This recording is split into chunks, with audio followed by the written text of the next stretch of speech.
Of ಪ್ಯಾಂಟಿಕಲ್ ಬಂದಿದೆ. ನಿಮ್ಮ love ಲೈಫಿನ ವಿಚಾರವಾಗಿ ಕೆಲವೊಂದು ರೀತಿಯ ಗಮನವನ್ನ ಕೊಡಬೇಕು, ಫೋಕಸ್ ಅನ್ನ ಮಾಡಬೇಕು, ಸ್ವಲ್ಪ ಪೇಷನ್ಸ್ ಆಗಿ ಇದ್ದು ಹೆಚ್ಚು ವರ್ಕ್ ಅನ್ನ ಮಾಡಬೇಕು ಅನ್ನೋದ್ರ ಬಗ್ಗೆ ಆಲೋಚನೆಯನ್ನ ಮಾಡ್ತಾ ಇರುವಂತಹದ್ದು ರೆಪ್ರೆಸೆಂಟ್ ಆಗ್ತದೆ.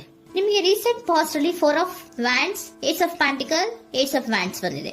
ಕೆಲವೊಬ್ರು ರೀಸೆಂಟ್ ಆಗಿ ಮ್ಯಾರೇಜ್ ಅನ್ನ ಆಗಿರುವಂತಹದ್ದು ಕೂಡ ರೆಪ್ರೆಸೆಂಟ್ ಆಗ್ತಾ ಇದೆ. ಕೆಲವೊಬ್ರು ರೀತಿಯ ಲವ್ ಮ್ಯಾರೇಜ್ ಆಗಿರುವಂತಹದ್ದು, ಸಂತೋಷದಲ್ಲಿರುವಂತಹದ್ದು, ಒಂದು ರೀತಿಯ ಬಾಂಡೇಜ್ ಇದ್ದಿದ್ದಂತಹದ್ದು, ಸಾಮರಸ್ಯದಿಂದ ಇದ್ದಿದ್ದಂತಹದ್ದು, ಒಂಥರ ರಿಲ್ಯಾಕ್ಸೇಷನ್ ಅಲ್ಲಿ ಇತ್ತು. ನಿಮ್ಮ ಲವ್ ಲೈಫಿನ ವಿಚಾರದಲ್ಲಿ ಯಾವುದೇ ರೀತಿಯ ತೊಂದರೆಗಳು ಕೂಡ ಪಾಸ್ಟ್ ನಲ್ಲಿ ಇರಲಿಲ್ಲ. ಆದ್ರೆ ಅಟ್ ಪ್ರೆಸೆಂಟ್ ಯಾವ್ದು ಕಾರ್ಡ್ ರೆಪ್ರೆಸೆಂಟ್ ಆಗ್ತಾ ಇರೋದ್ರಿಂದ ಕೆಲವೊಂದು ರೀತಿಯ ಲೋನ್ಲಿನೆಸ್ ಅನ್ನ ರೆಪ್ರೆಸೆಂಟ್ ಮಾಡ್ತಾ ಇದೆ. ಈ ಹಿಂದೆ ನಿಮ್ಗೆ ಯಾವುದೇ ರೀತಿಯ ತೊಂದರೆಗಳು ಇರಲಿಲ್ಲ, ಬಟ್ ಆದ್ರೆ ಅಟ್ ಪ್ರೆಸೆಂಟ್ ನಲ್ಲಿ ಯಾಕೋ ನೀವು ಲೋನ್ಲಿನೆಸ್ ಅನ್ನ ರೆಪ್ರೆಸೆಂಟ್ ಮಾಡ್ತಾ ಇದೆ. ಕೆಲವೊಂದು ರೀತಿಯ ಇನ್ನರ್ ಗೈಡೆನ್ಸ್ ಅನ್ನ ತಗೋತಾ ಇರುವಂತಹದ್ದು ರೆಪ್ರೆಸೆಂಟ್ ಆಗ್ತಾ ಇದೆ. ಎಷ್ಟೇ ನೀವು ಹಾರ್ಡ್ ವರ್ಕ್ ಅನ್ನ ಮಾಡಿದ್ರು, ನಿಮ್ಮ ಲವ್ ಲೈಫಿನ ವಿಚಾರವಾಗಿ ಏನೇ ಮಾಡಿದ್ರು ಕೂಡ ಯಾಕೋ ನಿಮ್ಗೆ ಬೇಜಾರುಗಳು ಆಗ್ತಾ ಇರುವಂತಹದ್ದು ರೆಪ್ರೆಸೆಂಟ್ ಆಗ್ತಾ ಇದೆ. ಎಷ್ಟೇ ನೀವು ಹಾರ್ಡ್ ವರ್ಕ್ ಅನ್ನ ಮಾಡ್ತಾ ಇದ್ದೀರಾ ನಿಮ್ಮ ಲವ್ ಲೈಫಿನ ವಿಚಾರದಲ್ಲಿ, ಸ್ವಲ್ಪ ನೀವು ಪಾಸಿಟಿವ್ ಚೇಂಜಸ್ ಗಳನ್ನ ಮಾಡ್ಕೊಳ್ಳೋಣ ಅಂತ ನೀವು ಮಾಡ್ತಾ ಇದ್ರು ಕೂಡ ಅದರಲ್ಲಿ ಯಾವುದೇ ರೀತಿಯ ಸಮಾಧಾನಗಳು ನಿಮ್ಗೆ ಇದ್ದ ಹಾಗೆ ಕಾಣ್ತಾ ಇಲ್ಲ ಅಟ್ ಪ್ರೆಸೆಂಟ್ ಅಲ್ಲಿ. ಯಾಕಂದ್ರೆ ಹರ್ಮಿಟ್ ಕಾರ್ಡ್ ಬಂದಿರೋದ್ರಿಂದ ಲೋನ್ಲಿನೆಸ್ ಅನ್ನ ರೆಪ್ರೆಸೆಂಟ್ ಮಾಡ್ತಾ ಇದೆ.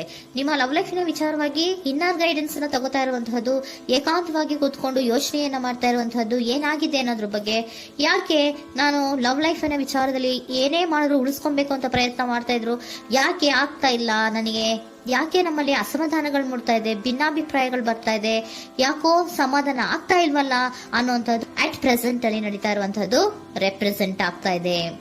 ಬೇಜಾರಿನಲ್ಲಿರುವಂತಹದ್ದು, ಸಮಾಧಾನ ಇಲ್ಲದೆ ಇರುವಂತಹದ್ದು, ಇನ್ನರ್ ಗೈಡೆನ್ಸ್ ಅನ್ನ ಕೇಳ್ಕೊತಾ ಇರುವಂತಹದ್ದು, ಏನಾಗಿದೆ ಅನ್ನೋದ್ರ ಬಗ್ಗೆ ನಿಮ್ಮನ್ನ ನೀವೇ ಪ್ರಶ್ನೆಯನ್ನ ಮಾಡ್ಕೊಂತಾ ಇರುವಂತಹದ್ದು ಅಥವಾ ಆತ್ಮಾವಲೋಕನೆಯನ್ನ ಮಾಡ್ತಾ ಇರುವಂತಹದ್ದು ಅಟ್ ಪ್ರೆಸೆಂಟ್ ಅಲ್ಲಿ ರೆಪ್ರೆಸೆಂಟ್ ಆಗ್ತಾ ಇದೆ. ಇಮಿಡಿಯೇಟ್ ಫ್ಯೂಚರ್ ಏನು ಹೇಳ್ತಾ ಇದೆ ನಿಮ್ಗೆ, ಯಾಕೋ ನೀವು ಟ್ರ್ಯಾಪ್ ಆಗಿರುವಂತಹದ್ದು, ಸಿಗಾಕೊಂಡಿರುವಂತಹದ್ದು ರೆಪ್ರೆಸೆಂಟ್ ಆಗ್ತಾ ಇದೆ. ಫೀಲಿಂಗ್ ಗಳಲ್ಲಿ ಸಿಕ್ಕಿ ಬಿದ್ದಂತಹ ಭಾವನೆಗಳು ನಿಮಗೆ ರೆಪ್ರೆಸೆಂಟ್ ಆಗ್ತಾ ಇದೆ. ಯಾಕಂದ್ರೆ ಏನ್ ಮಾಡ್ಬೇಕು ಗೊತ್ತಾಗ್ತಿಲ್ಲ, ಹೇಗ್ ಮಾಡ್ಬೇಕು ಗೊತ್ತಾಗ್ತಿಲ್ಲ, ಹೇಗ್ ಮುಂದಕ್ಕೆ ಇಡಬೇಕು ಗೊತ್ತಾಗ್ತಿಲ್ಲ. ಪ್ರೆಸೆಂಟ್ ಅಲ್ಲಿ ನೀವು ಏನೇ ಪ್ರಯತ್ನ ಮಾಡಿದ್ರು ಏನು ಮಾಡಕ್ ಆಗ್ತಾ ಇಲ್ವಲ್ಲ, ಯಾಕೋ ನನ್ನ ಕೈಲಿ ಏನು ಮಾಡಕ್ಕೆ ಆಗ್ತಾ ಇಲ್ವಲ್ಲ, ಏನ್ ಮಾಡ್ಬೇಕು, ಯಾಕೋ ನಾನು ಮೂವೇ ಮಾಡಕ್ ಆಗ್ತಾ ಇಲ್ವಲ್ಲ ಅನ್ನುವಂತಹ ಆಲೋಚನೆಯನ್ನ ಮಾಡ್ತಾ ಇರುವಂತದ್ದು ರೆಪ್ರೆಸೆಂಟ್ ಆಗಿದೆ. ನೈಟ್ ಆಫ್ ಸೋರ್ಟ್ಸ್ ಬಂದಿದೆ. ನೀವೇನೋ ಆಕ್ಷನ್ಸ್ ಅನ್ನ ತಗೊಳ್ಳದೇ ಇದ್ರೆ ಇಮಿಡಿಯೇಟ್ ಅಲ್ಲಿ ನೀವೇನಾದ್ರೂ ಆಕ್ಷನ್ಸ್ ಅನ್ನ ತಗೊಳ್ಳೋದ್ರ ಕಡೆಗೆ ಹೆಚ್ಚು ಗಮನವನ್ನ ಕೊಡಬೇಕಿತ್ತು. ಬಟ್ ನೀವು ಟ್ರ್ಯಾಪ್ ಆಗಿರುವಂತದ್ದು, ಅಲ್ಲೇ ಸಿಗಾಕೊಂಡಿರುವಂತದ್ದು, ಏನೂ ಮಾಡಕ್ ನೀವು ಹಂಗೆ ನಿಂತಿರುವಂತದ್ದು ರೆಪ್ರೆಸೆಂಟ್ ಆಗ್ತಾ ಇದೆ. ಬಟ್ ನೀವು ಮಾಡಬೇಕಾಗಿದ್ದೇನೋ ಏನಾದ್ರೂ ಆಕ್ಷನ್ಸ್ ಅನ್ನ ಕ್ವಿಕ್ ಥಿಂಕಿಂಗ್ ಅನ್ನ ಮಾಡಿ ಏನಾದ್ರೂ ಒಂದು ಆಕ್ಷನ್ಸ್ ಅನ್ನ ತಗೋಬೇಕಿತ್ತು. ನಿಮ್ಮ ಇಮಿಡಿಯೇಟ್ ಫ್ಯೂಚರ್ ನಲ್ಲಿ ಏನಿದೆ, ಸ್ಟ್ರೆಂತ್ ಇದೆ, ಒಂದು ಭದ್ರತೆ ಇದೆ, ಒಂದು ಸ್ಟ್ರಾಂಗ್ ಬಾಂಡೇಜ್ ಇದೆ.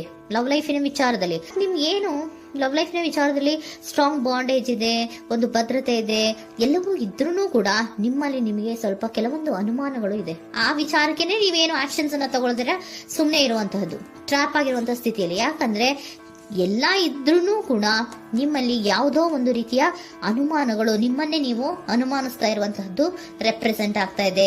ಏನಾದ್ರೂ ಆಕ್ಷನ್ಸ್ ಅನ್ನ ತಗೋಬೇಕು, ಒಂದು ಸ್ಟ್ರಾಂಗ್ ಬಾಂಡೇಜ್ ರೆಡಿ ಆಗ್ಬೇಕಂದ್ರೆ ಇಮಿಡಿಯೇಟ್ ಫ್ಯೂಚರ್ ನಲ್ಲಿ ಏನಾದ್ರೂ ನಾನು ಒಂದು ಸ್ಟ್ರಾಂಗ್ ಆಕ್ಷನ್ ಏನಾದ್ರೂ ಮಾಡಬೇಕು ಅನ್ನುವಂತಹ ಆಲೋಚನೆಯನ್ನ ನೀವು ಮಾಡಬೇಕಾಗತ್ತೆ.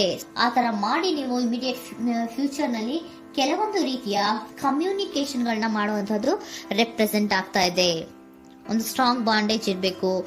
ಇದೇ ನಿಮ್ಮ ಬಾಟಮ್ ಆಫ್ ದ ಡಕ್ ಕೂಡ ಬಂದಿರುವಂತಹದ್ದು. ಪೋಷಣೆಯನ್ನ ಮಾಡಬೇಕು. ಸ್ವಲ್ಪ ಯಾಕೆ ಪೋಷಣೆಯನ್ನ ಮಾಡಬೇಕು ಅಥವಾ ಹೆಚ್ಚು ಗಮನವನ್ನ ಕೊಡಬೇಕು, ಫೋಕಸ್ ಅನ್ನ ಕೊಡಬೇಕು ಅಂದ್ರೆ, ನೀವು ಟ್ರ್ಯಾಪ್ ಆಗಿರುವಂತಹ ಸ್ಥಿತಿಯಲ್ಲಿ ಇದ್ದೀರಾ, ಏನೂ ಮಾಡ್ತಾ ಇಲ್ಲ. ನಿಮಗೂ ಗೊತ್ತು ನಮ್ಮ ಲವ್ ಲೈಫಿನ ವಿಚಾರದಲ್ಲಿ ಬಾಂಡೇಜ್ ಇದೆ, ಸ್ಟ್ರಾಂಗ್ ಬಾಂಡೇಜ್ ಇದೆ, ಒಂದು ಭದ್ರತೆ ಇದೆ, ನಾವು ಅಷ್ಟು ಈಸಿಯಾಗಿ ಬಿಡಕ್ ಆಗಲ್ಲ ಅನ್ನೋದು ನಿಮಗೆ ಗೊತ್ತು. ಆದ್ರೆ ನೀವು ಏನಾಗಿದ್ದೀರಾ, ಟ್ರ್ಯಾಪ್ ಆಗಿದ್ದೀರಾ, ಯಾವುದೇ ರೀತಿಯ ಆಕ್ಷನ್ಸ್ ಅನ್ನು ತಗೋತಾ ಇಲ್ಲ. ಸೊ ಯಾವಾಗ ನೀವು ಆಕ್ಷನ್ ಅನ್ನು ತಗೊಳ್ಳೋ ಕಡೆಗೆ ಹೆಚ್ಚು ಗಮನವನ್ನ ಕೊಡ್ತೀರೋ ಅಲ್ಲಿ ಒಂದು ರೀತಿಯ ಸ್ಟ್ರಾಂಗ್ ಬಾಂಡೇಜ್ ಅನ್ನ ಬರುವಂತದ್ದು. ಆಗ ನೀವು ಕರೆಕ್ಟ್ ಆಗಿ ಕಮ್ಯುನಿಕೇಶನ್ಸ್ ಅನ್ನ ಮಾಡಕ್ಕೆ ಸಾಧ್ಯ ಆಗೋದು. ಏಂಜಲ್ ಗೈಡೆನ್ಸ್ ಏನ್ ಕೊಡ್ತಾರೆ, ಇಫ್ ಯು ಬಿಲೀವ್, ನಿನಗೆ ನಂಬಿಕೆ ಇದೆಯಾ, take A action. Angel guidance ನಿಮ್ಗೆ ಏನ್ ಕೊಡ್ತಾ ಇದೆ, ನಿಮ್ಮ ಪ್ರೀತಿ ಮೇಲೆ ನಿಮ್ಗೆ ನಂಬಿಕೆ ಇದೆಯಾ, ಟೇಕ್ ಆಕ್ಷನ್. ಆಕ್ಷನ್ ಅನ್ನ ತಗೊಳ್ಳಿ, ಮುಂದೆ ಬನ್ನಿ.